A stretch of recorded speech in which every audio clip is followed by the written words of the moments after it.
सम्पत्तिको कुरा मात्रै नगर्नुहोस् आफ्नो नानीको लागि हो। हितोपदेशले भन्छ बुद्धिमान मानिसले आफ्नो छोराछोरीको लागि सम्पत्ति पनि सञ्चय गर्छ भन्छ। र सबभन्दा ठुलो बुद्धिमानी मानिस चाहिँ त्यही हो जसले आफ्नो छोराछोरीलाई परमेश्वर चिनाउँछ। तपाईँले सम्पत्तिको विषयमा हेर्नु प्राय परिवारमा झगडा भएको खास कारण चाहिँ सम्पत्तिको विषयमा छ। सम्पत्तिको बारेमा, जग्गा जमिनको बारेमा, अंश बण्डको बारेमा लिएर प्राय परिवारहरू लफडामा फसेको कुरा चाहिँ यही छ। र जसको चाहिँ सम्पत्ति नै छैन तपाईँहरू चाहिँ धन्यको भन्छु म चाहिँ।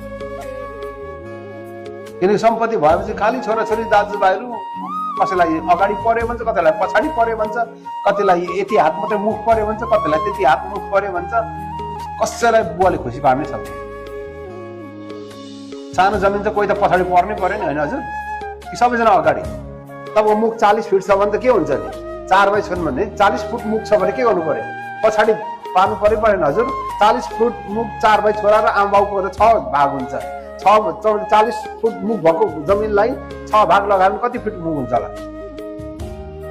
लगभग 6.5 फुट मात्रै हुन्छ। 6.5 फुटको घर बन्छ हजुर? अनि कोही त पछाडि पर्नु पर्यो। अनि दाजुभाइ चित्त दुख्छ। देख्नुभयो सम्पत्तिको विषयमा यति धेरै हाम्रो कन्सर्न छ। तर हामीले दिनुपर्ने कुरा चाहिँ हाम्रो नानीहरूलाई नि परमेश्वरको कुराहरू, आत्मिक कुराहरू तपाईँले दिनुभयो भने त्यो कुराले नानीहरू सबैभन्दा ठुलो धन चाहिँ त्यही नै हो। ताकि ठुलो भएर हिजो भनेहरू ठुलो भएर नानीहरू परमेश्वरबाट तर्किएर जाँदैनन्।